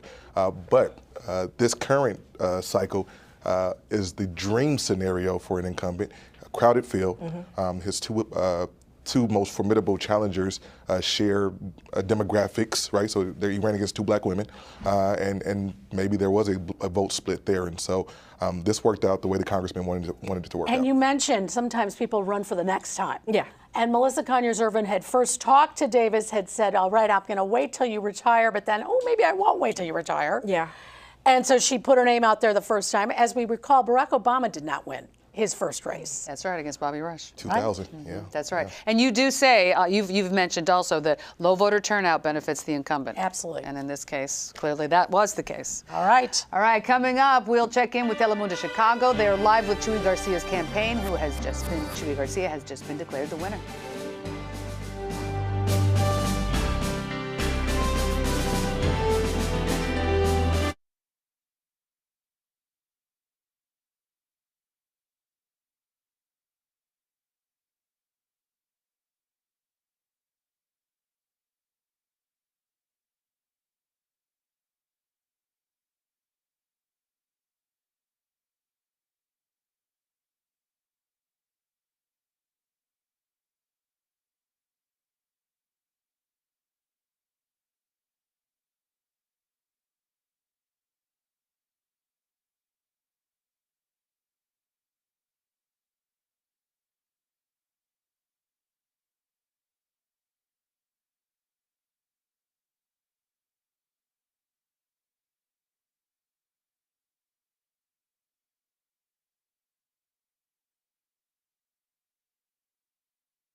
Hola, ¿qué tal? Welcome back to this very special primary election night coverage. I'm Alfonso Gutierrez, news anchor from Telemundo Chicago. In a few minutes, we will return in English, but before, let's start with the Spanish coverage. Por supuesto, gracias por seguir con nosotros en esta cobertura especial de las elecciones primarias en Illinois. ¿Y qué tal si vamos directamente para ver cómo pues luce el referendo Bring Chicago Home, que por ahora lleva la delantera? Pues la respuesta no, el 54% ha apoyado esta pues pregunta. Sin embargo, solamente el 81% ha sido contabilizado. Por ahora pues estamos viendo pues la contienda de la Casa Blanca. Vemos que Illinois escoge a Joe Biden como su nominado a la presidencia del Partido Demócrata, esto de acuerdo a proyecciones. Y del lado republicano, algo que no es una sorpresa, vemos que Illinois elige a Donald Trump como su nominado a la presidencia por su partido, esto de acuerdo a las proyecciones. Y otra de las contiendas que seguimos muy de cerca es el escaño por el 4º distrito congresional de Illinois. De hecho, pues ya se proyecta a Chuy García como virtual ganador de esta contienda. Vamos a pasar con Iris Berríos. Ella está reportando en vivo y nos habla pues de ambos candidatos. Iris. ¿Qué tal, Alfonso? Muy buenas noches. Efectivamente, yo me encuentro en la sede de campaña del congresista Jesús Chuy García. Y como podrán imaginar, aquí el ambiente es de fiesta y mucho entusiasmo debido a que prensa asociada declaró o proyectó más bien como ganador al congresista García. Este acaba de entrar hace unos 2 a 3 minutos y en estos momentos se encuentra saludando a sus simpatizantes. Esto luego de haber derrotado a su contrincante, el concejal Raymond López. García representa el distrito 4 de Illinois en el Congreso desde el 2019 y dice que al ser reelecto su prioridad será la seguridad pública y la crisis migratoria. Durante el día de hoy hubo polémica en este escaño debido a que García acusó a la campaña de su oponente Raymond López de presuntamente haber dado dinero en efectivo, café y donas a jueces electorales. Esto lo habrían hecho presuntamente sus voluntarios, pero la campaña de López reaccionó y dijo que es algo que acostumbra a hacer el Partido Demócrata en ese día de elecciones. En estos momentos estamos a la espera de que el congresista García se dirija a sus simpatizantes, ya que como sabemos o como les acabamos de mencionar, acaba de llegar aquí a su fiesta, a su sede de campaña y en los próximos minutos estaría dando su discurso de victoria. Y por supuesto que con las reacciones y el discurso del congresista Jesús Chuy García, yo regreso en nuestra edición de las 10 de la tarde, ya que los electores han decidido que él continuará siendo el congresista que los represente en el Congreso. En vivo desde Brighton Park, yo soy Iris Berríos, regreso con ustedes a los estudios. Pues Iris, muchísimas gracias y por supuesto te esperamos en la edición de las 10 de su noticiero Telemundo Chicago. Y bueno, para hablar precisamente de esta contienda, nos debe acompañar Lara Rodríguez del diario Chicago Tribune. Sabemos que no es realmente sorpresivo los resultados, pero todavía una contienda muy importante. Sí, para nada. Creo que Chuy García tiene una legacía política muy fuerte en Chicago, ¿no? Desde ser el primer concejal latino hasta el primer comisionado latino y después llegar, bueno, postularse también a la alcaldía y estar en el Congreso. Entonces, creo que eso de alguna forma le garantizó llevarse otra vez el puesto, más sin embargo, él dijo que no bajaba la guardia, ¿no? Porque Raymond López ha tenido una voz muy fuerte últimamente en Chicago, especialmente porque ha sido uno de los pocos líderes latinos que se ha atrevido a hablar sobre la crisis migratoria, a criticar al alcalde Brandon Johnson de cómo ha manejado todo esto y de decir de alguna forma algunas cosas que la comunidad migrante siente, ¿no? Que se siente muy olvidada por todo esto, pero pues lo vemos otra vez como ganador. Y rápidamente, ¿crees que tiene que ser más vocífero, más fuerte Chuy García en el tema migratorio? Definitivamente, creo que es algo que activistas le han pedido que haga, especialmente con los jóvenes DACA, bueno, que ya no son jóvenes, y pues él está apoyado los permisos para todos y ha dicho la crisis migratoria también va a ser uno de sus nuevos prioridades. Y un tema que seguiremos cubriendo. Muchísimas gracias, Laura. Nos vemos en solo momentos. Y bueno, de esta forma terminamos esta cobertura en español. Vamos a regresar un poco más adelante con más de estas elecciones primarias. We will be right back with more Spanish coverage, but now let's head over again to our friends at NBC5. Thank you so much, Alfonso. Now we're going to look at some results. Let's check in on the Supreme Court race. This looks like a handy win, 80% reporting, 75% for Joy Cunningham. Jesse Ray has 25%. He had tried to say that he would be the first Latino on the high court. It did not sell. Now let's take a look at some of the other results. I think we learned about the mansion tax. Where are we on that right now? 81% reporting, 54% of respondents say they do not want the mansion tax to be something that the city council puts into consideration. Very interesting. I know there are a lot of people thought that it would pass. However, turnout always matters. So who does this hurt? I mean, politically, who does this hurt if there's a no on the mansion tax, Cam? Well, listen, I know that there has been a fight between the moderate establishment and the progressive establishment. We have two now in this city, right? And so this was a proxy in many ways of that fight. And so, I don't know where this lands when it's all over. It's very hard to put a ballot referendum about taxes, no matter what it's saying. People are going to often vote no for taxes. We had the same issue with the fair tax in 2020. And so that's an issue. What also is true about Bring Chicago Home is that people were confused about whether or not it was on the ballot. If it was on the ballot, whether or not it was going to count. There was a lot of confusion for these last couple of weeks, and I think that may have played into this. If it had been a yes, however, if it ended up being a yes, this would have been considered a win for Brandon Johnson. So we have to think the converse is also true. I'm going to tell you, honestly, a lot of people who I have listened to, spoken to on the radio and in the communities were really highly upset that the referendum that they really wanted on the ballot did not make it and didn't get a full hearing. And that's the one about whether or not we should continue to commit money towards sanctuary city and immigrants and that type of thing. And there are a lot of people like, you're not getting this, we didn't get that. And I don't know what that translates into, but I know that I think you would have even seen probably higher turnout if that had made it onto the ballot. There was a lot more education on this issue. I have to say, referendum, sometimes you ignore it. Yeah. We were told don't ignore it, say yes or say no. It was very complicated at the end of the ballot to read it. It was on the back of the ballot. I think that probably didn't help. However. And there was obviously millions of dollars spent by those who did not want this to pass. That's very true, and we saw it on all sides. There was a lot of money put into this, but what also is true is that this is really one of our first dances with direct democracy here in Chicago. We don't do the ballot referendum thing. We're not California. We've not done that a lot. In fact, we've seen mayors in the past put fluff on the ballot so good stuff can go on there. Like, do you like puppies, yes or no? And everybody votes yes on that.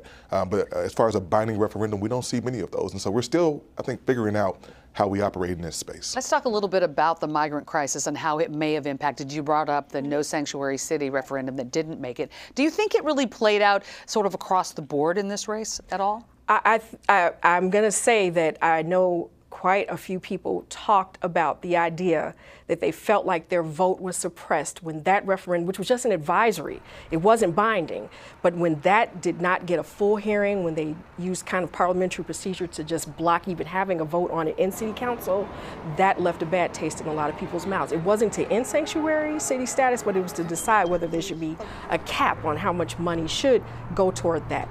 A lot of communities, especially African American communities, are the #1 communities where the migrants are.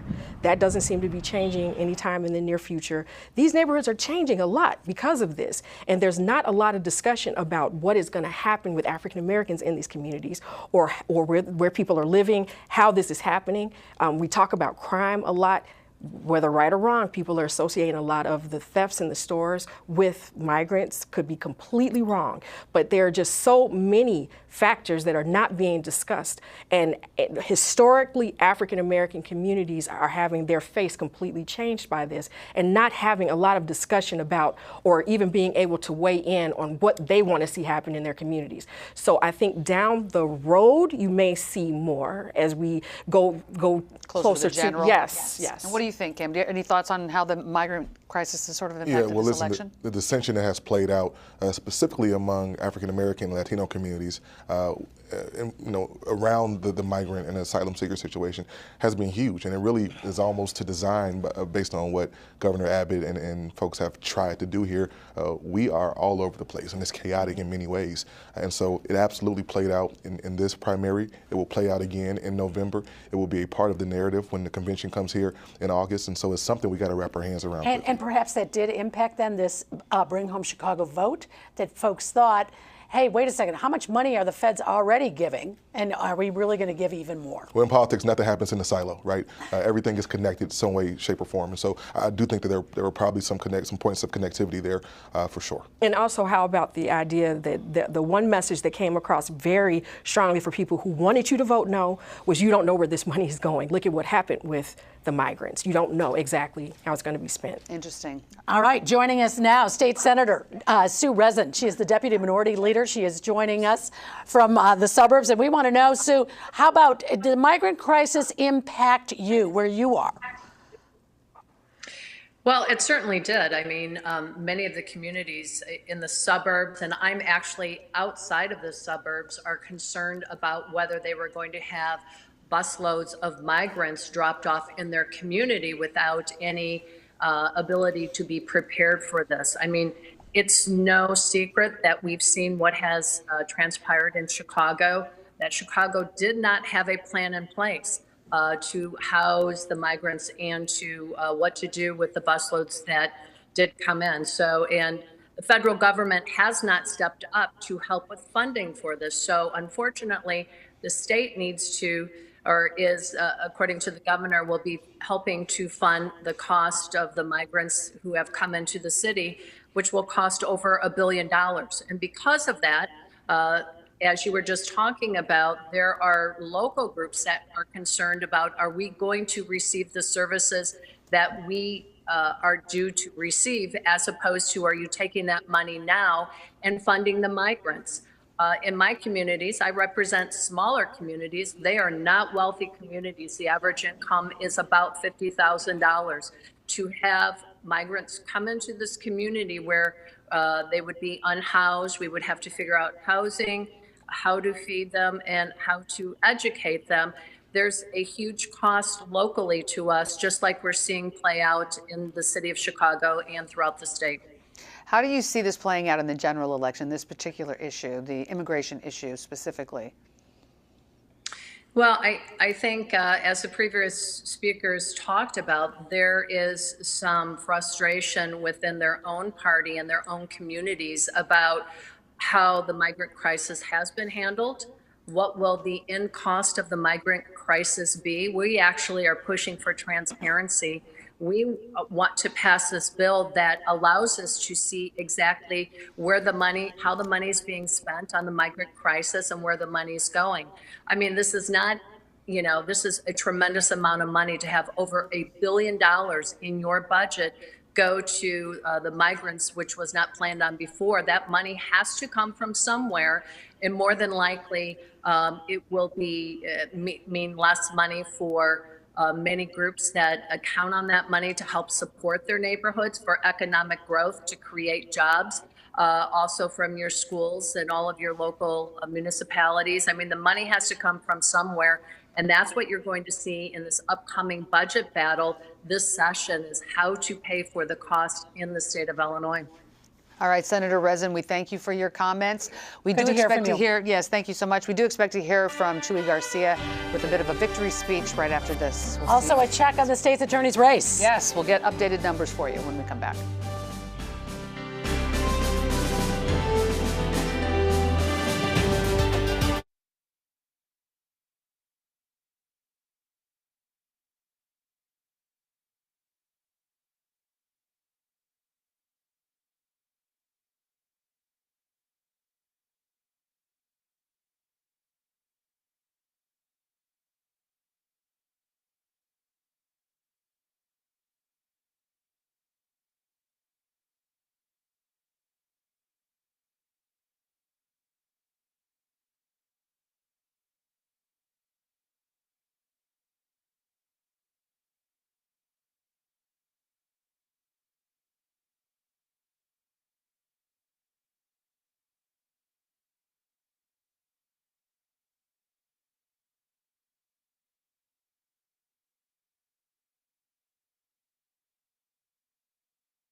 Oh, they've got everybody else. They're introducing him. So yeah. Taking too long. Come on.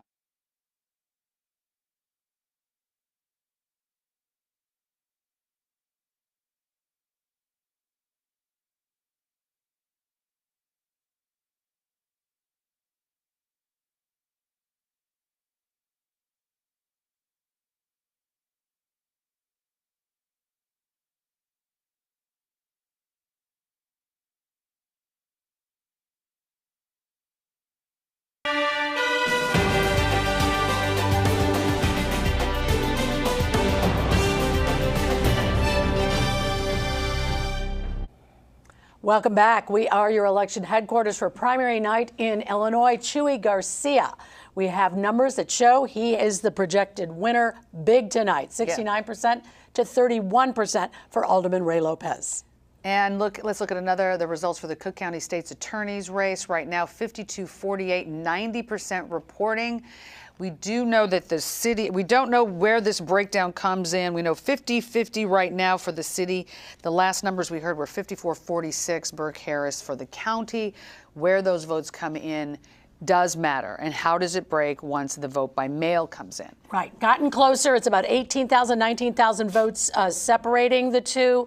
Of course, those who are with O'Neill Burke believe she will make it, but boy, it is way too close at this point to call. All right, let's talk to both of you. Cam, Buckner, what are your thoughts about how the state's attorney race is starting to shake out? It's close. So we all knew it was going to be close. I keep looking at these numbers and remembering what Del Marie Cobb always says is that black folks vote on the way home from work, and other folks vote on their way to work, right? And so we'll see what's outstanding and what this looks like. But once again, as I talk about the fight or the dance between the Democratic establishment, both on the moderate and the progressive side, we're seeing that in this race right now. Well, our reporter Christian Farr is live with Eileen O'Neill Burke's campaign. Let's go to Christian right now. Yeah, Marianne, this room has now filled up here at RPM Events on North Clark with a lot of Burke supporters. They're feeling very good about this right now. Our campaign's been feeling very good all day because of those numbers coming in. And of course, we're waiting to see what happens in the city and suburbs. For right now, it appears that she is leading. Burke was out greeting voters today, feeling good about those voters. The former judge stepped down from the bench to take on this race after Kim Foxx decided not to run for re-election. Of course, the next person who wins this race will most likely become the next state's attorney. Burke, born and raised on the Northwest Side, worked for a decade as a Cook County Assistant State's Attorney, then a criminal defense attorney, and then a judge. Some of the more high-profile supporters in the room right now: Alderman Pat Dow, former Alderman Roderick Sawyer, and Illinois Comptroller Susana Mendoza, who spoke to us earlier about her support for Burke. This is what will determine whether or not Chicago can, in fact, be the safest big city in America. I think that many constituents, including myself, are really fed up with the status quo of very serious violent offenses going essentially unaddressed with zero to no accountability. And I don't want to live in a city where people are getting carjacked in broad daylight and the perpetrators are getting a slap at the wrist, if that, right? So I would really like to have a state's attorney, and I think a lot of people feel the same way, who's going to have the backs of victims, who can be tough, but also fair and just. Eileen O'Neill Burke brings all of that to the table. Of course, Mendoza feeling that Burke is going to be tougher on crime if she is elected state's attorney in this race. They're going to be taking a close look at those mail-in votes as well. Burke raising more than $3 million for this race. Her opponent, Clayton Harris, raising a little more than $1 million. We'll see if that money means anything in this race. The podium is set up behind us. Eileen Burke not here right now, but she's close by in case she's got to make some sort of speech tonight. Back to you guys in the studio. Now we want to check in. Chuy Garcia speaking now. Let's listen in. Our movement, we celebrate tonight. We did. Tonight we showed everyone across the country paying close attention to this race that hate and the right-wing attempt to hijack our movement will not succeed. That's right. And what started 41 years ago as a movement for political empowerment tonight continues to celebrate progress and achievement. So to those questioning what we've been doing for the past 40 plus years, look around you, look in front of you, look on the side of me. It's a diverse coalition of leaders rooted in communities and advancing a progressive agenda for working families. That is our effort. And we've elected leaders to Congress. We've elected leaders to the Senate and the House, countywide and county districts, to the city council, and to the judiciary in growing numbers, and we celebrated them here tonight once again. In sub-circuits, but as well as county-wide elections. It didn't happen overnight, and we suffered a few defeats along the way. It takes quite a while to dismantle a bad Chicago machine, but we have done it on the Southwest side, and it's inspired people all over Chicago. And now we are here with the same spirit of resiliency, saying it loud and clear. Our movement is strong, our movement is bold, and we are progressive, and don't forget it, we are effective. We have delivered for our communities. We have defended and will defend our communities. We have fought back against hate and division, and we've come together and uplifted each other, especially in our greatest time of need. That is what we are about. The legacy of Harold Washington, Rudy Lozano, and many others is alive tonight, and we're not done yet. And there is a clear attack against immigrants, against women, against African Americans, against Muslims and Arabs and the LGBT communities.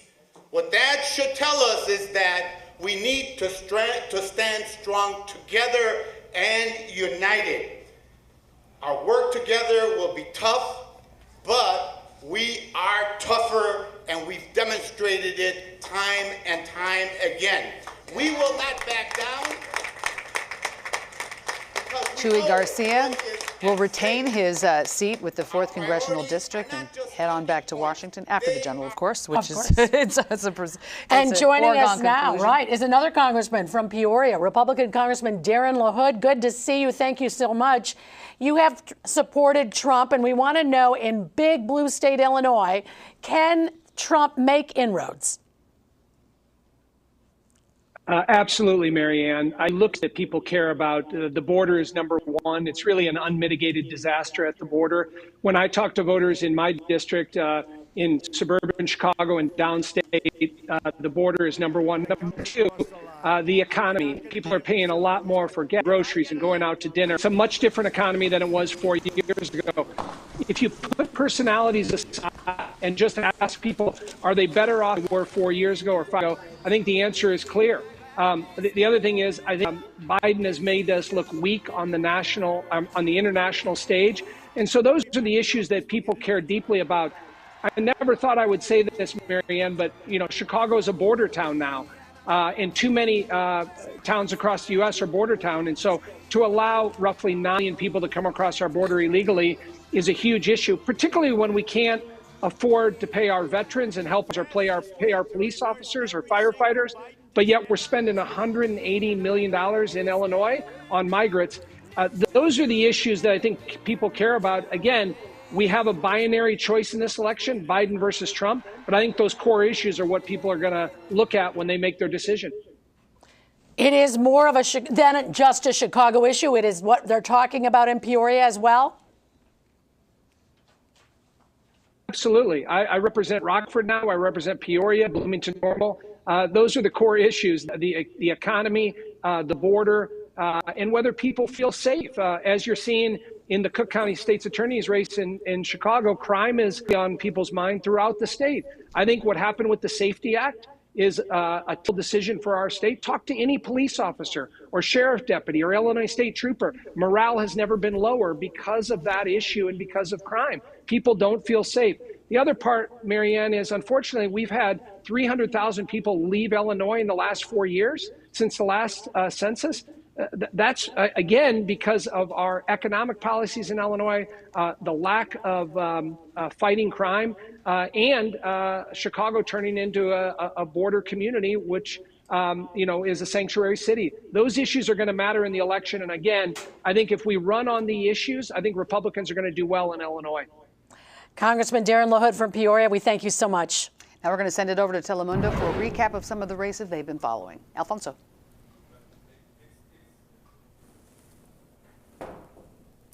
Of course, thank you both. We will return in English in a few minutes, pero antes vamos a continuar con esa cobertura sobre las elecciones primarias. Nos acompaña nuevamente Laura Rodríguez de Chicago Tribune y vamos a repasar qué te parece algunas de las contiendas que hemos tenido el día de hoy. Una de las, pues, que ya esperábamos, vemos nada más que en el cargo de Cámara de Representante Estatal, pues vemos los resultados. Esta no es ninguna sorpresa. Joe Biden se proyecta como ganador en el Partido Demócrata para las elecciones presidenciales y pasar a la siguiente fase.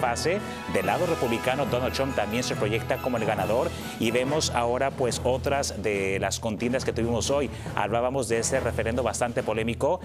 La mayoría pues por ahora ha votado a favor del no, este tema tan polémico en cuanto al impuesto a transferencia de los impuestos a bienes raíces. Vemos ahora al fiscal estatal del condado Cook, por ahora pues lleva la delantera a Eileen O'Neill Burke y solamente 91% de los sufragios han sido contabilizados. Del secretario tribunal de circuito del condado Cook, vemos que por ahora pues la proyección de ganador está allí bastante clara, con el 65% de los votos a favor de esto. Y bueno, una noche que realmente no ha sido de muchas sorpresas, Laura, pero ¿qué es lo que tenemos que enfocarnos ahora después de esto? Pues yo creo que el voto latino en las elecciones presidenciales va a ser, como siempre, muy importante. Definitivamente viene la Convención Demócrata aquí a Chicago y pues el tema de inmigración va a ser uno de los temas prioritarios. Y pues otra vez vamos a tener, al parecer, a Donald Trump y Joe Biden como candidatos. Una revancha que muchos pues esperan, especialmente ellos. ¿Tú crees que ambos van a estar elevando la atención o el tema de migración? ¿Va a ser necesario o cómo lo ves? Pues yo creo que definitivamente es un tema que la gente que los está apoyando y muchos de sus colegas les están empujando a hacer, ¿no? Vimos como Joe Biden por fin habló de inmigración en su discurso a la nación, que fue donde de hecho se refirió a los migrantes como ilegales y que hizo a muchos activistas y otros de sus colegas demócratas un poquito incómodos, porque es una palabra que no se utiliza en ese, pero está justamente tratando de ser un poquito más fuerte, ¿no?, con el tema de inmigración, porque se ha criticado mucho, especialmente con la llegada de los migrantes. Entonces, creo que Trump también por ese lado, pues la tiene un poquito de ganar, porque siempre se ha pronunciado, ¿no?, o se ha pronunciado por tener las fronteras un poco más cerradas, más seguras, como él le llama, y va a ser algo que nos va a tener, pues, viendo cómo se desarrolla el voto y la gente, si va a votar o no esta vez. Y hablábamos de esta ley en Texas, también muy polémica, de esta retórica antimigrante. ¿Qué va a significar este tipo de leyes si gana uno o el otro? Mira, Donald Trump, ahorita creo que mucha gente se ha olvidado un poquito, ¿no?, su retórica antimigrante, porque muchas de las personas están más preocupadas en esta crisis migratoria y se sienten otra vez un poquito abandonadas por cómo lo ha manejado Joe Biden, que no está ni siquiera dando los fondos necesarios a las ciudades y al Estado. Y esta ley que la Corte Suprema aprobó en Texas va a dejar que la policía colabore con inmigración para poder arrestar a la gente indocumentada, y de alguna forma pues tal vez es un poquito una metáfora tal vez de lo que puede pasar si Donald Trump vuelve a entrar. Y en cuanto a los votos de los jóvenes, siempre ha sido trascendental. Sabemos que esa fue gran parte de la victoria de Obama en ese momento. Claro. ¿Cómo crees que sea la respuesta en las próximas elecciones generales? Difícil, ¿verdad? Sí, yo creo que es difícil porque creo que ahorita Joe Biden les ha dejado muy no satisfechos por varios temas, no solamente migración, pero también por el tema de la guerra y no están contentos con cómo se ha pronunciado. Entonces, yo creo que hay tal vez una oportunidad también que algunos esperen que él no se postule contra Donald Trump y escojan tal vez a un candidato que ellos consideren más fuerte. Y lo sabremos aquí en Chicago, en esa convención nacional demócrata. Pues Laura, ha sido un placer, de verdad. Muchas gracias por explicarnos esos temas tan complicados que pueden ser y esperemos que te veamos muy pronto aquí en Telemundo Chicago. Gracias por invitarme, un placer. Buenas noches. Y bueno, eso ha sido todo por ahora en estas elecciones en español. And this has been for us in Spanish. It has been a great pleasure to be part of this special coverage in Spanish. Muchísimas gracias. But now back to you, Miriam Brooks and Mary Ahern. All right, thank you so much, Alfonso. And we'll be back in just a couple of minutes with a look at where the votes are standing right now.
All right, let's take a look at some results. The big race, really, the state's attorney's race. This one is looking.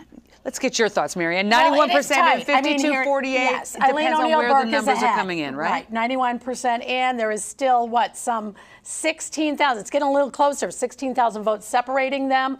She's doing better in the county. He is doing better in the city. And we cannot call this race yet. We can't. There's still vote by mail that's out. But so far, 52%, 48%. Eileen O'Neill Burke is in the lead. Now let's and take at this point, you would rather be her than him. But absolutely, still, yeah. Let's take a look at the mansion tax as it's become known. Bring Chicago Home, the referendum that would add real estate transfer, increase the real estate transfer tax on purchases of more than $1 million. So far, 54% are voting no. Yes, bigger margin here, and it doesn't look as if this tax will pass. And let's talk about the 31st district for the state legislature. This one is interesting. Michael Crawford, 69%. This is a newbie candidate. Mary Flowers, long time, 28, 29-year person in office. 69% for Crawford, 31% for Flowers. The big story here, and we definitely want to talk to both of you about this, is the story behind the story behind the vote. The fact that the Speaker of the House was kind of going after Mary Flowers. Cam Buckner, what are your thoughts about him raising so much money and putting up a candidate against Mary Flowers, this long-serving African-American woman? Longest serving African-American woman in the House. Well, first I'll start off by saying that I can't discount the fact that Mary Flowers is a legend, right? Mary has been in his seat for as long as I've been alive and has done amazing work for the people of her district and the people of Illinois. But what I also will say is that primary challenges are family fights, right? And I grew up in a big family. I have 4 siblings, and I know that family fights sometimes hurt the worst, right? They get really nasty sometimes, and sometimes they're necessary, right? So, listen, this was a tough one. I know the Speaker respects Mary, and I know that this was a difficult decision for him to make. But ultimately, the people of the 31st District have decided that they want to move forward. That's very diplomatic of you. But I know these are your colleagues, so we'll talk to the radio host. My colleagues. Okay, what about Danny Davis at 82? They tried to say he was too old, but he won tonight. She's 72. And it really said she was too old as well. So the thing that the big difference is, you know, the age. Like I say, if a person is performing in their position and the constituents feel that way, then the age thing is not going to necessarily matter. State Rep Flowers has been there for 38 years. You're right. I'm sorry. 38. I misspoke. You're right. She was only second to Speaker Madigan as far as the amount of time that she was in the House. And the issue here was getting voters to come out. And I don't think that she was able to do that. And I think it's very unfortunate that someone who has been there for 38 years has to be primaried out. Tell me a little bit about the background on this. We know that this was a targeted attack. What are your thoughts, and what are your listeners talking to you about? Last year, she said one of the staffers looked like Hitler. And from that on... Could that have been it, though? Could that have been enough to turn the Speaker against her in that way? I don't know, and I'm not in their caucus. He's in the caucus, so they're in those caucus discussions and having those discussions. I know she didn't come out at a press conference and say that the guy looked like Hitler. I'll tell you what, she didn't back away from it. So maybe she did not back away from the comment. I take it back. Yeah, but she did not. But I know that she has been a part of a lot of fights down there on behalf of people in her community. She has definitely taken up a lot of causes for children, trying to keep them off of psychotropic drugs and things like that. So I think this is unfortunate to see someone have to end their career and have it ended, because she didn't want to end it, have it ended in that way. Let's talk a little bit, too, about the state's attorney's race. Yeah, what are the big takeaways? What do you say? Even though it's so close, it does appear that Eileen O'Neill will win. Maybe not. We got to wait for the mail-in. What's your takeaway? Was this a big loss for Preckwinkle? I'm not sure. I think we have to see what the final numbers are and where those came from. I heard some people today on the street talking to me, and they actually said that this was a rehashing of Brandon Johnson versus Paul Vallis. And I had not thought about it that way. But I do understand that, once again, I keep talking about this fight between the progressive wing of our party and the moderate wing of our party. Ultimately, this is one of the toughest jobs in politics in the country, and I think whoever wins this has a lot on their plate to try to figure this thing out. But this is interesting. I think this may be telling in some ways on where people are willing to push back on and where people are satisfied. I don't know what to make of this. Kimberly, what do you think? I think the mail-in votes, yes, we have to look at that, but you would have to have a lot of mail-in votes. You'd have to have almost the opposite of what happened here to go in his direction for him to win. I don't know. We'll see that in days ahead. But this has been brewing for some time. This has been brewing since George Floyd, when you saw a lot of people who, for the very first time, were experiencing crime in their communities. And they decided that that was the office that was responsible for that.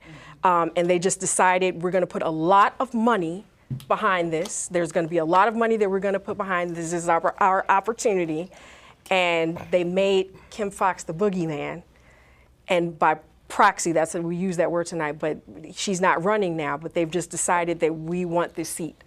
And I think that's really what happened here tonight. I didn't know how it was going to go tonight. This is the one race that I really had no idea how it was going to go. There is a Republican nominee, Bob Fioretti, often, though, in this big blue county, that the Democrat wins, but we shall see. We shall. See. And real quickly, if we have like 10 seconds on the mansion tax, it looks like it's going to fail. You made a point about nobody wants to vote for anything that has taxes in the name. But what are your thoughts about this? Because this is, again, progressive moderate. This is a case where the progressive would have lost. Yeah, well I think ultimately this does not change the fact that we have a housing crisis here in Chicago. And so now it's get back to the drawing board and figure out how we move forward. Initially, Mayor Lightfoot tried to get this passed in Springfield. It did not work. This time, Mayor Johnson brought it to the people. And I think because of low turnout, we've seen a negative result in that space. But we cannot stop talking about the fact that we got to do something about the housing issue here. All right, we're going to have to end it there. It was great to have you both. Thank you for joining us. Everyone, we appreciate you being here. Yeah, that is going to do it for us. We would like to thank all of our guests for coming tonight. Remember, we're going to be back here in November. General election, it's coming. We'd also like to thank our colleagues from Telemundo for being part of this broadcast. Stay with our streaming channels for more results as they come in, and be sure to tune in to NBC5 at 10 o'clock, Channel 5 at 10 o'clock. We'll have more wrap-ups. I know you have a report coming up, Marianne. All the latest on the results coming up at 10 as well. Have a great evening. Thank you.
This primary election night in Illinois, I'm Marion Brooks. I'm Marianne Ahern. There's a number of key races we are keeping an eye on in the city and the suburbs. And of course, the presidential primary. We're doing something a little bit different tonight this election evening. We are bringing in our partners from Telemundo, so you, our viewers, will see content in both English and Spanish throughout the night. Just closed. For the next 2 hours, we will be joined by a number of experts. We have crews in the field and reporters monitoring the races from here at the NBC Tower. First, though, let's introduce our guests. Del Marie Cobb is a longtime political consultant, and Rufus Williams is the host of Rufus Williams Show on WVON Radio. We'll have a lot more with them in just a minute. First, though, we want to get to the biggest race of the night, the presidential primary, President Biden versus former President Trump. We've got Patrick Fazio on this rematch for us. Patrick. Hey, Marianne. This primary election night in Illinois. I'm Marion Brooks. I'm Marianne Ahern. There's a number of key races we are keeping an eye on in the city and the suburbs. And of course, the presidential primary. We're doing something a little bit different tonight this election evening. We are bringing in our partners from Telemundo, so you, our viewers, will see content in both English and Spanish throughout the night. The polls just closed. For the next 2 hours, we will be joined by a number of experts. We have crews in the field and reporters monitoring the races from here at the NBC Tower. First, though, let's introduce our guests. Del Marie Cobb is a longtime political consultant, and Rufus Williams is the host of Rufus Williams Show on WVON Radio. We'll have a lot more with them in just a minute. First, though, we want to get to the biggest race of the night, the presidential primary, President Biden versus former President Trump. We've got Patrick Fazio on this rematch for us. Patrick. Hey, Marianne. Yeah, even though November's election is basically set, it didn't stop these candidates from trying to get more votes today. President Biden and former President Trump were each campaigning today. They didn't come here to Illinois, but 4 other states also have their primary elections today. President Biden visited Nevada, talking to a group of supporters at a campaign office in Reno. He highlighted his accomplishments and goals of reducing healthcare costs. Before heading to Las Vegas and Arizona, he told the crowd that Nevada is a crucial state to hold on to the White House. Last week, Donald Trump and I clinched the nominations. We're going to beat him again. He's the worst president we've ever had, and I'm looking forward to November 5th. Thank you, everybody. Thank you. Today, Donald Trump voted in the Florida primary election at a polling place near his Mar-a-Lago club. The former president has already clinched enough delegates to secure the Republican nomination for president. But he is expected to expand his lead with today's primaries. So we'll be watching the numbers for you as they come in throughout the night for Illinois and the other states holding their primary elections today as well.